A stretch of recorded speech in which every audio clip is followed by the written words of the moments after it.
TV Elas por Elas Formação está cheio de novidades. A cada semana um tema diferente será trabalhado em aulas ministradas por especialistas e mulheres de notório saber. Às sextas-feiras, nossas colaboradoras se reúnem em uma roda de conversa para trocar experiências e visões sobre o assunto. Mas não é só isso. Como você já sabe, o objetivo do nosso programa é preparar e formar mulheres para a disputa política. Por isso, convidamos companheiras de todos os cantos do país para compartilhar suas histórias e trajetórias com a gente. Então anota aí, de segunda a sexta, a partir das 4 da tarde, tem TV Elas por Elas Formação na TV PT.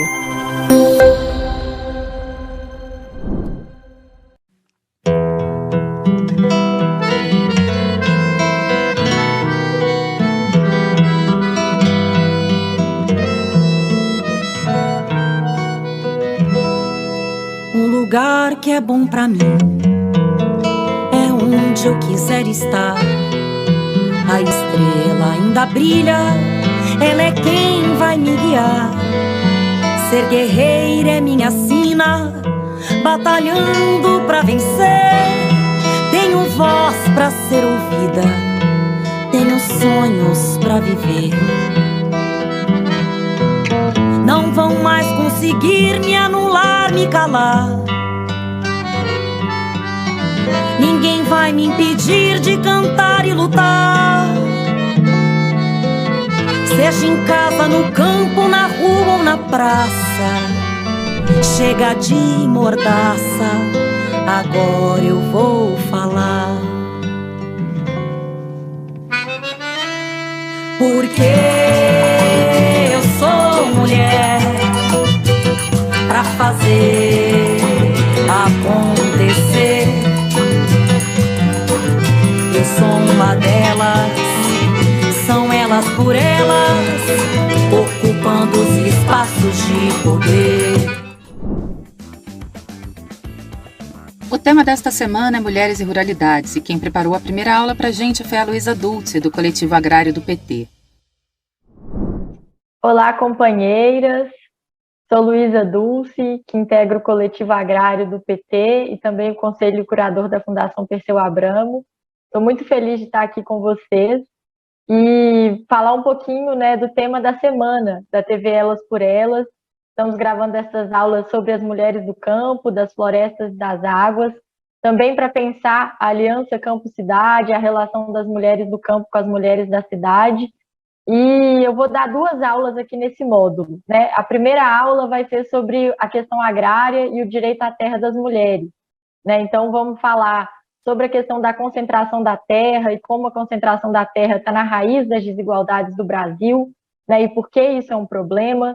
Quem são as mulheres rurais? Vamos conversar um pouquinho sobre quem são as mulheres rurais. Trazer dados, sobre o acesso à terra das mulheres no Brasil e no mundo, sobre essa desigualdade fundiária de gênero.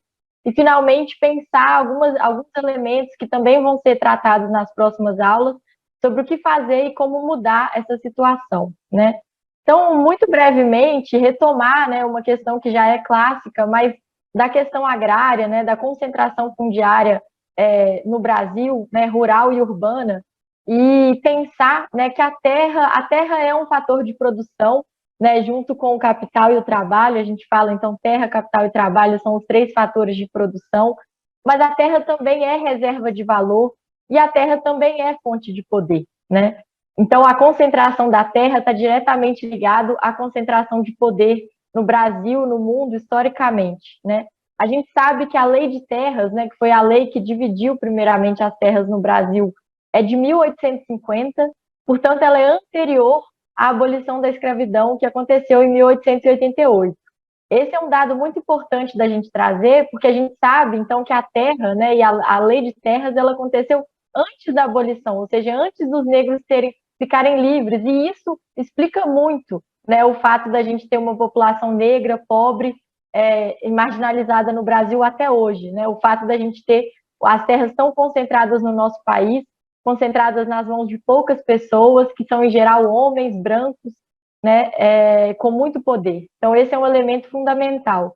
Lembrar também que a terra está na fonte, então, dessas desigualdades, e que as desigualdades devem ser vistas a partir de uma ideia de matriz, com vários componentes, o componente racial, o componente de gênero, o componente do território, né, o componente etário. Então, nós vamos dar uma passada também em torno disso e olhar quem são as mulheres que têm menos poder e menos terra no Brasil, né? Queria começar retomando, então, quem são, quando a gente fala das mulheres rurais, quem são as mulheres rurais, né? No Brasil, em geral, a gente vê uma divisão aí, quando a gente estuda essa questão agrária, entre agronegócio e agricultura familiar e camponesa, mas a gente sabe que existe um espectro, né, de condições de acesso à terra entre o grande latifúndio e o minifúndio, né, ou a agricultura familiar, ou as mulheres sem terra, ainda poderíamos dizer, né?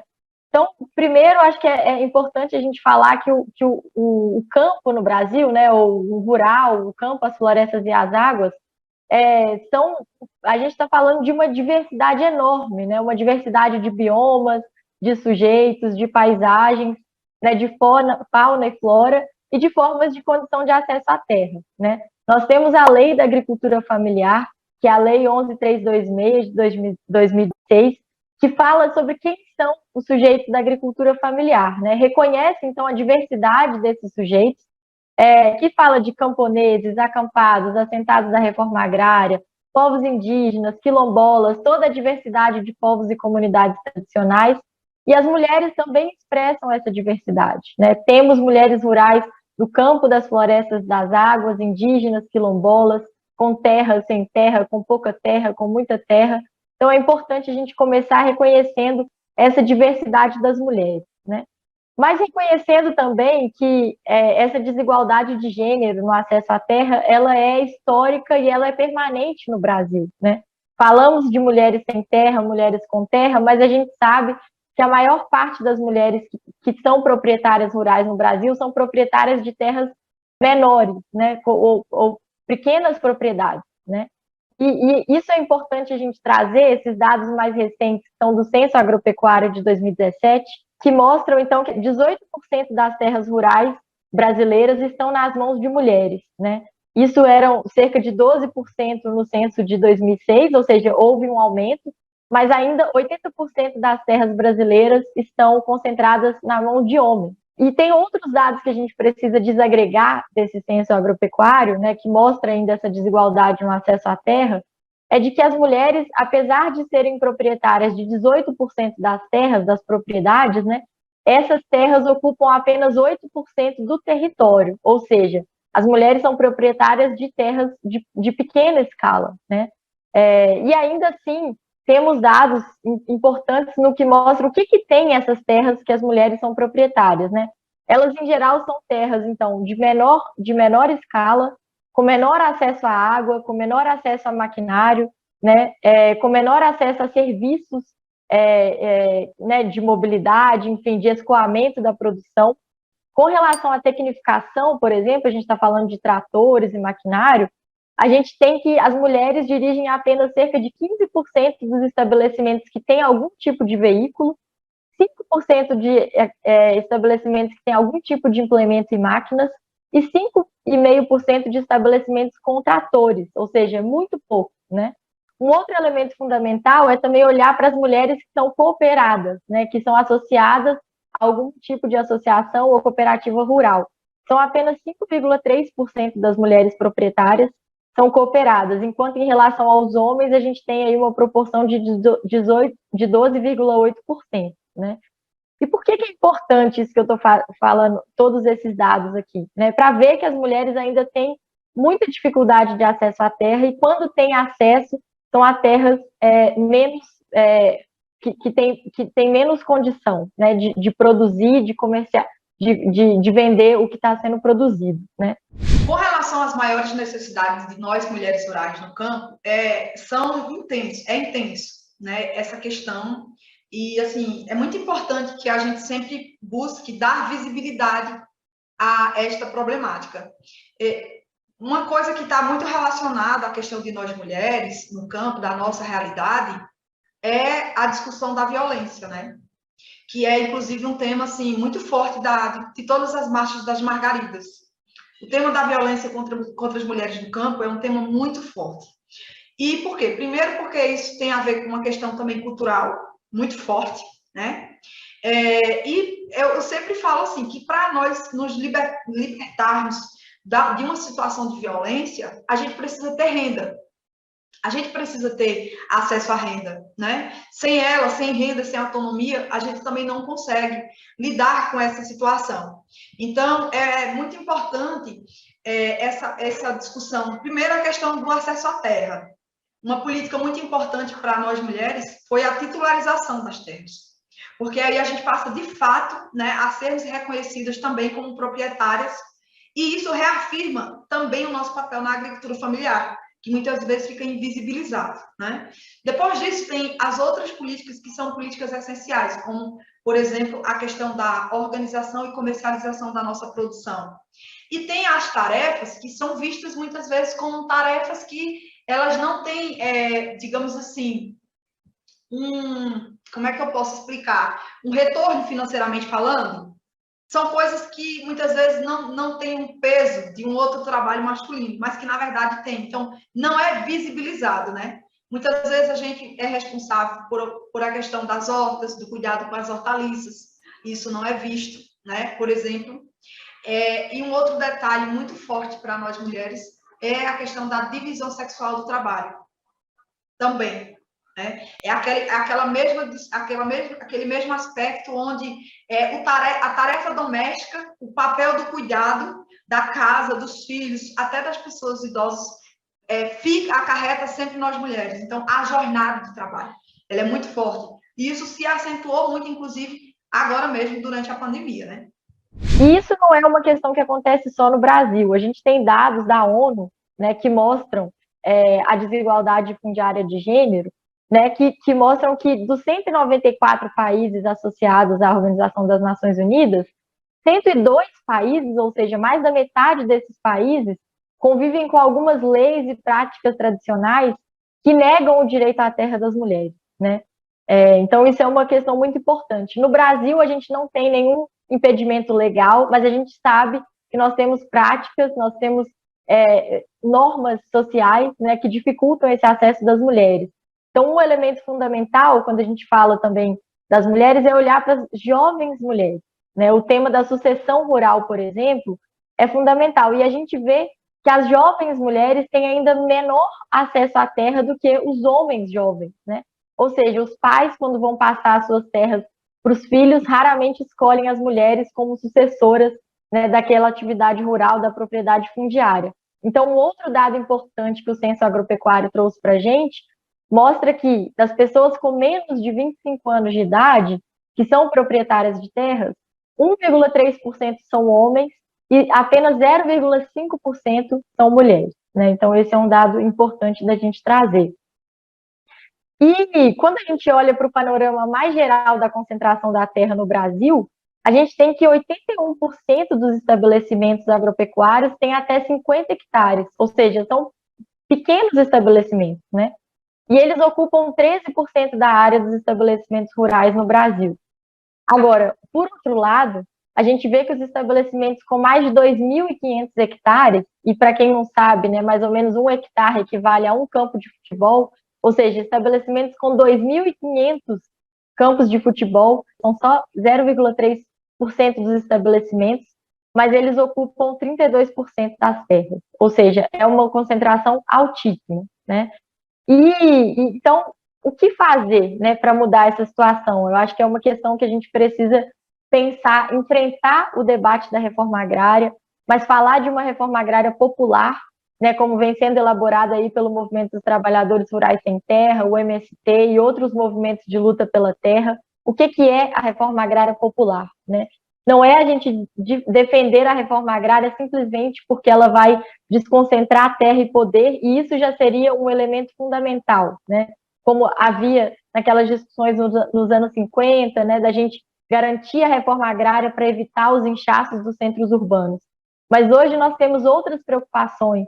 Vamos falar nas próximas aulas sobre a questão da soberania alimentar, né, ou seja, do direito à comida, do direito à alimentação saudável, e precisamos também falar de reforma agrária para a gente falar de soberania hídrica e soberania energética, né? Estamos discutindo aí a questão climática, né, é uma dimensão fundamental da nossa vida hoje no planeta, num planeta que está passando por uma situação de pandemia, de um planeta que está pedindo socorro, ou seja, a reforma agrária é também uma forma da gente se relacionar de uma outra forma, né, com a terra, uma forma menos predatória, né, que não superexplora, ou que explora menos, né, seres humanos e natureza.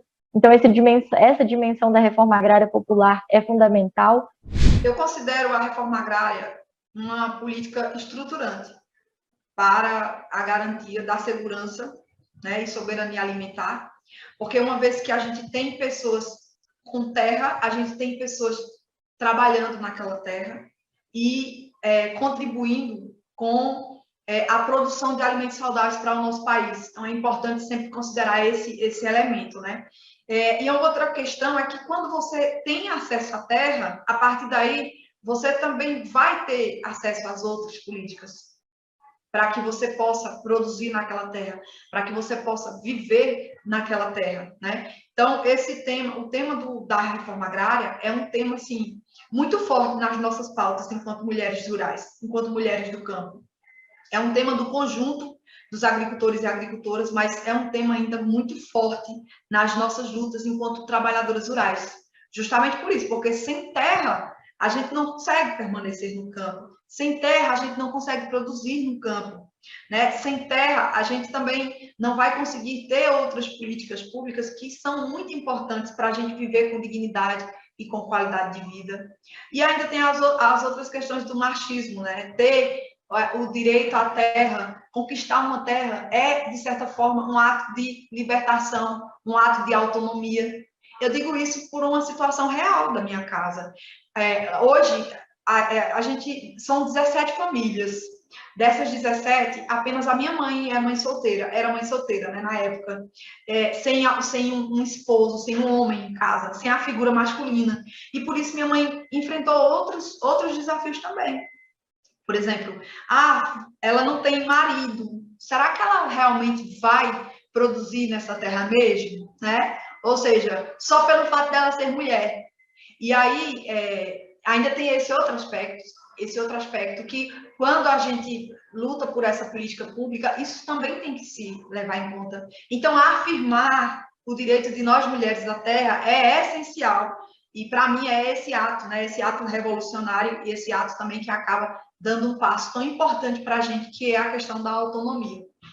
Precisamos também falar da questão da política de regularização fundiária. A gente sabe, né, dos milhares de posteiros que ocupam pequenas propriedades de terra em todos os biomas do Brasil, mas especialmente na região da Amazônia, e a gente precisa regularizar essas terras, né, para que as pessoas tenham condição e estabilidade de produção. E aí nós não estamos falando de regularização de terra grilada, né, nós estamos falando de regularização de terra de posteiros que estão nesses lugares há muito tempo, né, produzindo, gerando renda, distribuindo riqueza ali nas suas regiões. Quando falamos também de política de direito à terra, direito ao território, precisamos falar de demarcação de terras indígenas e quilombolas. Esse é um outro elemento fundamental, né, de garantir o direito à terra, de falar de reservas extrativistas, né, com a ocupação e a presença dos povos e comunidades tradicionais e das mulheres, sobretudo, garantindo aí a continuidade das formas de relação com o solo, com a vida, né, com a sociobiodiversidade. E a garantia desse direito é fundamental e tem que estar acompanhado, né? Então, a gente está falando não só de regularização fundiária e de reforma agrária, mas que venha acompanhado com a titularização das mulheres. E à medida que a gente prioriza, né, as mulheres, dá o título da terra às mulheres, como aconteceu no Minha Casa Minha Vida, a gente abre possibilidade para que essas mulheres tenham acesso ao crédito, ao fomento, né, assistência técnica e extensão rural, a comercializar a sua produção por meio de compras públicas, como é o Programa de Aquisição de Alimentos, o PAA, e o Programa Nacional de Alimentação Escolar, como é o PNAE, e comercializar também, né, para o mercado privado, para as feiras, enfim, para os mercados das cidades. Isso é muito importante, né? As mulheres precisam ter o seu direito à terra garantido para que elas possam produzir e escoar a sua produção. Então, isso é um pouquinho do que precisa ser feito. A gente precisa olhar para as mulheres, olhar para os sujeitos em toda a sua diversidade e pensar numa política a partir de uma ideia sistêmica, né, que dê conta de todos esses desafios que a gente está vivendo. E nas próximas aulas a gente vai explorar outros elementos desse debate, né? Pensando a comida saudável como um direito de todas, né? Quem são as mulheres que produzem, mas também as mulheres da cidade, né? E a população da cidade que consome esses alimentos. Falar um pouco da agroecologia, desse modo de produção da agroecologia e do combate aos agrotóxicos, e falar, finalmente, da questão das políticas públicas já construídas, né, de apoio às mulheres rurais, e uma nova geração de políticas que precisa ser construída para garantir esses direitos.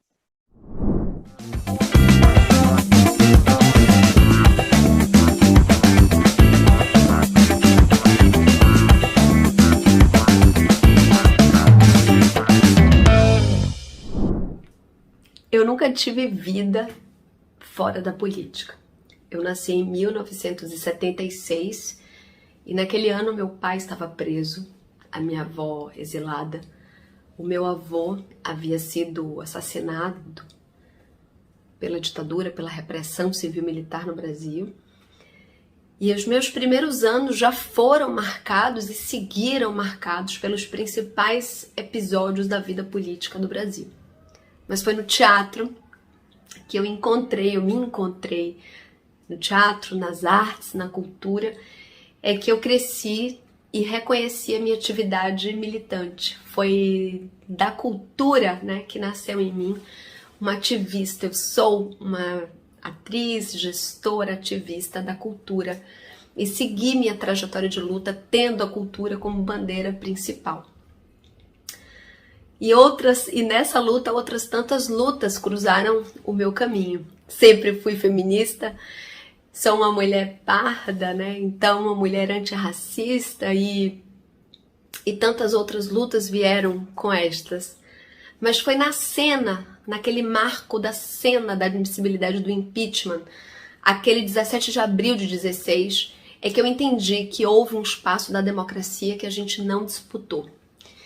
E como, né, setores conservadores, liberais, ultraliberais, antidemocráticos, antipopulares se avançaram sobre a vida do país. E foi nesse dia que eu disse, não, nós precisamos tomar parte da vida pública nos organizando os desorganizados, aqueles que estão na política, mas que precisam estar mais organizados e disputar espaços da política. E não é uma trajetória fácil, não foi fácil, não é fácil. Os partidos, as instituições, o parlamento, as instituições organizadas são instituições também que reproduzem as dificuldades da vida. Reproduzem machismos, reproduzem acumulação, patrimonialização. Então, ser mulher, né, em alguns espaços é difícil demais. Tomar o poder é difícil demais, porque desarranjar, melhor do que tomar o poder, desarranjar o poder como ele está, é difícil demais. E por isso, tão urgente. Nós precisamos estar na política e fazer da política um espaço melhor, mais acolhedor para todas as pessoas. E é nesse sentido que eu convido outros sujeitos, né, que estão fora da política institucional a virem conosco, tomar partido da vida pública e, sobretudo, transformar os espaços políticos em espaços mais acolhedores feitos para todas as pessoas. O TV Elas por Elas Formação de hoje fica por aqui, mas amanhã você confere a segunda aula preparada pela Luísa Dulce com o tema Comida Saudável é Direito de Todas. Você encontra todos os nossos programas na playlist TV Elas por Elas Formação no canal da TVPT no YouTube e em formato de podcast no Spotify.